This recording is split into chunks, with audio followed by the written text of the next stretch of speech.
Bien, ahora vamos a ver nuestro primer modelo económico, que es el modelo de frontera de posibilidades de producción. Primero, ¿qué nos muestra el modelo de frontera de posibilidades de producción? Bien, la FPP muestra la cantidad máxima de producción que puede obtener una economía dadas las condiciones tecnológicas y la cantidad de factores productivos. Y acá esta definición, que es la misma que está en el apunte de cátedra, nos dice algo fundamental. Quiere decir que este modelo empieza con dos supuestos. Los supuestos que veíamos antes de cuestiones que nosotros suponíamos, más allá de que no se cumplieran en la realidad, son abstracciones. Bien, esas dos cuestiones es que por un lado los factores productivos permanecen fijos. Es decir, tanto trabajo, tierra, capital y el factor empresarial, los cuatro factores productivos, no se modifican en el tiempo. Y el segundo de los supuestos es que la tecnología no varía, la tecnología es siempre la misma, no cambia. Esos son los dos supuestos que tiene este modelo. ¿Y qué nos va a mostrar? Nos va a mostrar la máxima producción que pueda hacer esta economía. Entonces, vamos a pasar a ver el gráfico. ¿Cómo será el gráfico de frontera de posibilidades de producción? Bien, siempre se representan bienes. Como lo hacemos en dos dimensiones, vamos a hacer dos bienes o dos conjuntos de bienes. En este caso, este es el gráfico que muestra Samuelson en su libro. Vamos a tener pistolas por un lado y mantequilla por el otro. Entonces, esos son los dos bienes que produce esta economía. Solamente produce estos dos bienes. ¿Con qué características? Con las características que comentábamos antes, que la tecnología está dada, no cambia en el tiempo, y los factores productivos están dados, tampoco cambian en el tiempo. Bien, ¿y qué nos muestra este gráfico? Bueno, claramente nos muestra acá la frontera de posibilidades de producción. Los puntos A, B, C, D, E, F nos muestran las cantidades máximas que puede producir esta economía de pistolas y de mantequilla. Todos esos puntos son puntos eficientes. ¿Qué quiere decir que son puntos eficientes? Quiere decir que se están empleando todos los factores productivos de la mejor forma posible, con la mejor tecnología disponible. Esas tres cuestiones implican los puntos eficientes. Sin embargo, tenemos otros puntos en el gráfico. Fíjense, por ejemplo, el punto U, que está por acá. El punto U es un punto ineficiente. ¿Qué quiere decir que sea ineficiente? Quiere decir o que todos los recursos no están siendo utilizados, puede ser que esta economía tenga desempleo, por ejemplo. Si la economía tiene desempleo, se ubicaría en un punto por debajo de la frontera de posibilidades de producción. Hay personas que desearían trabajar y no están pudiendo trabajar. Eso implicaría un recurso ocioso. O puede ser que no se estén utilizando de la mejor forma posible, o puede ser que no se esté utilizando la mejor tecnología disponible. Eso implicaría un punto U. ¿Un punto U es factible? Sí, un punto U es factible, se puede producir, pero se estaría siendo ineficiente. Ahora, hay otro punto, como el punto I, por ejemplo, que está por encima de la frontera de posibilidades de producción, que es un punto inalcanzable. Ese punto no se puede llegar a producir. Con los factores productivos que tenemos y la tecnología que tenemos, jamás podemos producir en un punto tal como el punto I. No hay forma de que lleguemos hasta ahí. Lo máximo que podemos llegar es al punto D, punto E, punto F, punto C, punto B, punto A. Cualquiera por sobre la frontera. Todos esos son puntos eficientes. Pero pasando la frontera, no podemos llegar a producir ninguno de esos puntos. Son puntos inalcanzables. ¿Qué debería pasar para llegar a un punto inalcanzable? Se deberían modificar los supuestos. Por ejemplo, si esta economía tiene un adelanto tecnológico, podría expandir su frontera de posibilidades de producción. Si esta economía tiene más factores productivos, por ejemplo, más trabajadores, más tierra, más capital, más factor empresarial, podría trasladar su frontera de posibilidades de producción y llegar a un punto de producción tal como el punto I, que anteriormente era inalcanzable. Pero bajo las condiciones que tenemos hoy, el punto I no se puede producir, no es viable esa producción. No hay forma de llegar a esa producción.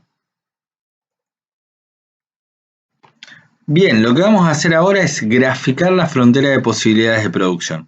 Lo más probable es que ustedes se encuentren con una tabla como la siguiente, es la tabla copiada de capítulo 1 de Samuelson. Fíjense, con las posibilidades y la cantidad de alimentos y de máquinas que se pueden llegar a producir. A la hora de graficarlo, da exactamente lo mismo donde pongan, en qué eje pongan ustedes alimentos y máquinas. Da lo mismo si en el eje X ponen alimentos o máquinas, es exactamente lo mismo, van a llegar al mismo resultado. Por convención, nosotros siempre tratamos de que la referencia A quede arriba a la izquierda, por así decirlo, es decir, en este caso, máquinas iría en el eje Y y alimentos iría en el eje X. Cuestión importante a la hora de graficar, recuerden que en el gráfico, en el mismo eje, hay que guardar las proporciones, la escala, es decir, si estoy graficando en una hoja cuadriculada y el primer cuadradito vale 10, el segundo cuadradito también vale 10 y por lo tanto me da un total de 20, el tercer cuadradito también vale 10 y me da un total de 30 y así sucesivamente. En el otro eje puedo usar otra escala, pero dentro del mismo eje tengo que respetar la escala, si no el gráfico está mal. Bien, hacemos el gráfico y nos queda algo como lo siguiente. Ahí vemos que el punto A nos quedó 150 de máquinas, 0 de alimentos. Punto B, 140 máquinas, 10 de alimentos. Punto C, 120 máquinas, 20 alimentos. Punto D, perdón, se me fue el mouse. Punto D, 90 máquinas, 30 de alimentos. Punto E, 50 máquinas, 40 de alimentos. Y punto F, 0 de máquinas, 50 de alimentos. Bien, ¿qué vamos a hacer a continuación? Todos esos puntos eficientes, obviamente. A continuación vamos a calcular lo que se denomina costo de oportunidad. El costo de oportunidad es un concepto central en economía y es el concepto que diferencia a la economía de la contabilidad. Después vamos a detenernos un poquito en eso, pero básicamente el costo de oportunidad es la mejor opción a la cual resigno por hacer o producir algo. Eso sería el costo de oportunidad, la definición genérica. Como ejemplo, piensen en, no sé, lo que ustedes están resignando de hacer o de ver por mirar este video. No lo piensen demasiado porque van a dejar de verlo y la idea es que lo terminen de ver.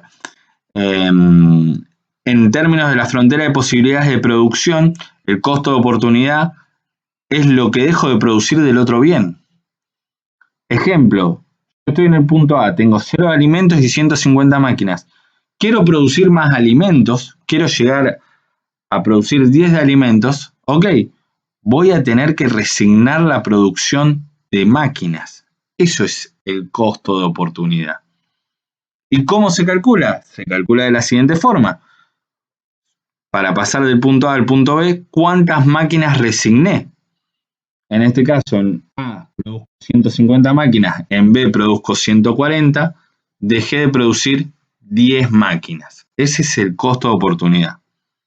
Lo voy a hacer en todos los puntos, tal vez medio repetitivo si ya entendieron el concepto, pero está bueno al menos la primera vez escuchar la explicación completa. De B a C, en B produzco 140 máquinas y 10 de alimentos, en C produzco 120 máquinas y 20 de alimentos. El costo de oportunidad fueron 20 máquinas. Dejé de producir 20 máquinas.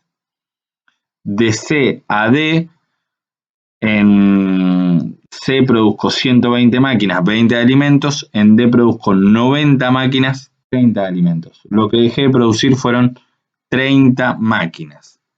De D a E paso de 90 máquinas y 30 de alimentos a 50 máquinas, 40 de alimentos. Mi costo de oportunidad es 40 máquinas. Y de E a F paso de producir 50 máquinas y 40 de alimentos a 0 máquinas, 50 de alimentos. Lo que dejé de producir de máquinas fueron 50.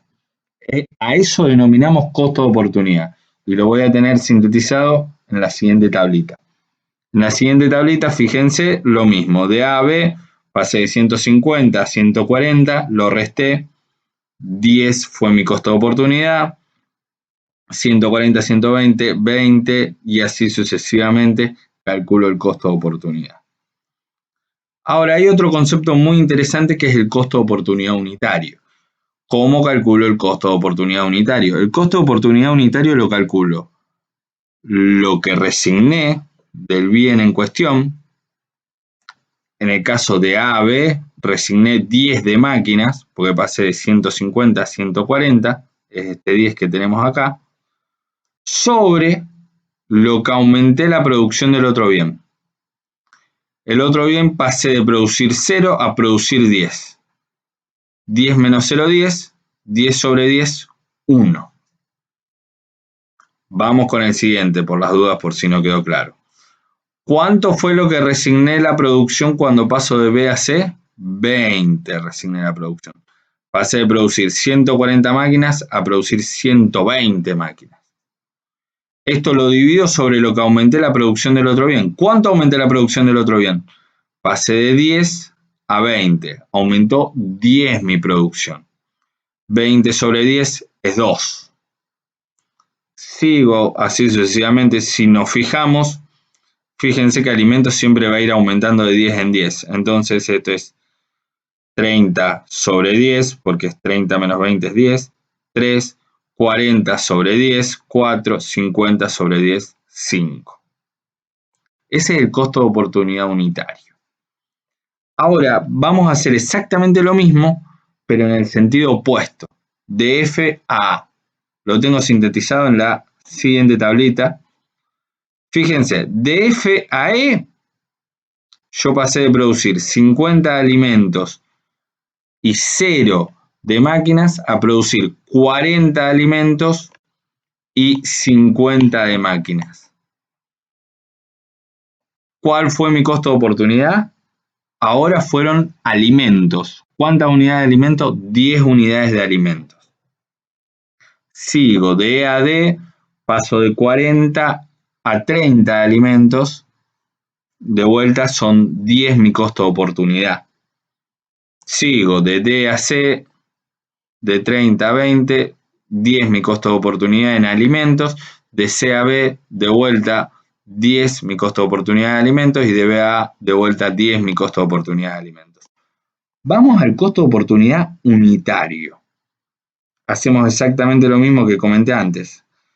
Costo de oportunidad unitario es lo que resigné para pasar de F a E. Habíamos dicho que resignamos 10 de alimentos, este 10 que está acá, sobre lo que aumenté la producción del otro bien. En este caso estaba produciendo 0 máquinas y ahora pasé a producir 50 máquinas. Entonces, 50 menos 0, 50. 10 sobre 50, 0,2.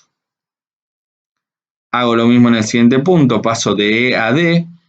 Lo que resigné fueron 10 unidades. Lo que aumenté la producción de máquinas, de 50 pasé a 90. Aumenté 40 mi producción de máquinas. 10 sobre 40 es 0,25. Sigo así sucesivamente. 120 menos 90 es 30. 10 sobre 30 es 0,3 periódico. 140 menos 120 es 20. 10 sobre 20 es 0,5. Y 150 menos 140 son 10. 10 sobre 10 es 1. Fíjense que acá vemos un patrón, y que es muy importante, que es que el costo de oportunidad unitario siempre es creciente.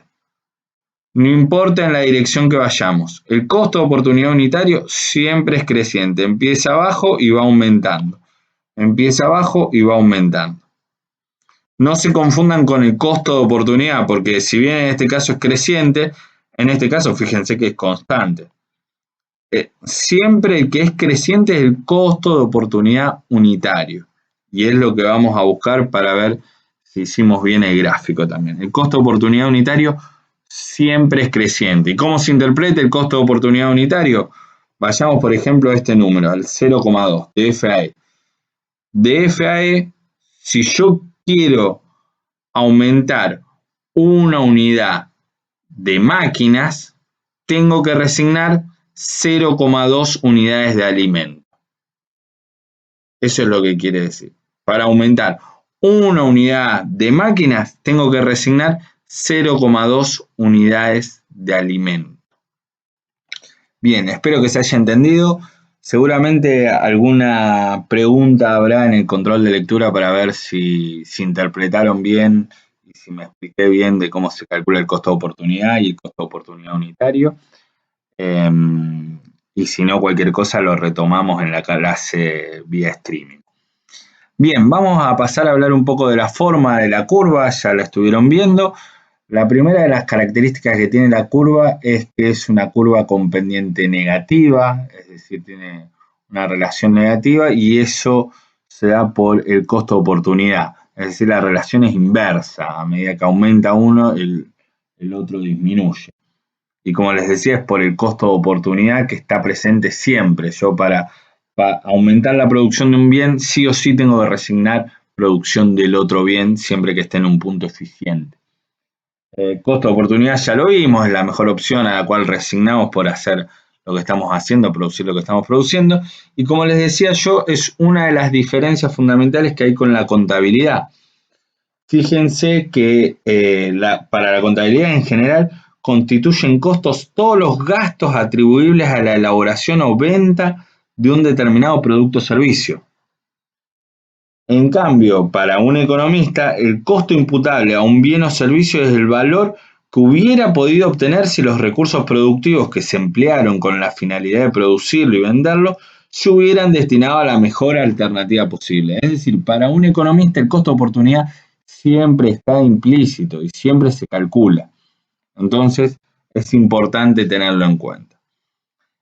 Y la otra de las cuestiones de la forma es que es cóncava hacia afuera. ¿Qué quiere decir esto? Quiere decir que tiene, hablando mal y pronto, la pancita hacia afuera. Es decir, no es una relación lineal, no es una recta y tampoco es cóncava hacia adentro, tampoco la van a ver con la pancita hacia adentro. Siempre es como la presenté en el gráfico anterior, o como la presentó Samuelson en realidad en el gráfico anterior. ¿Y por qué es esto? Esto es por la ley de rendimientos decrecientes o ley de rendimientos marginales decrecientes. ¿Qué implica esta ley? La ley de rendimientos marginales decrecientes implica lo siguiente.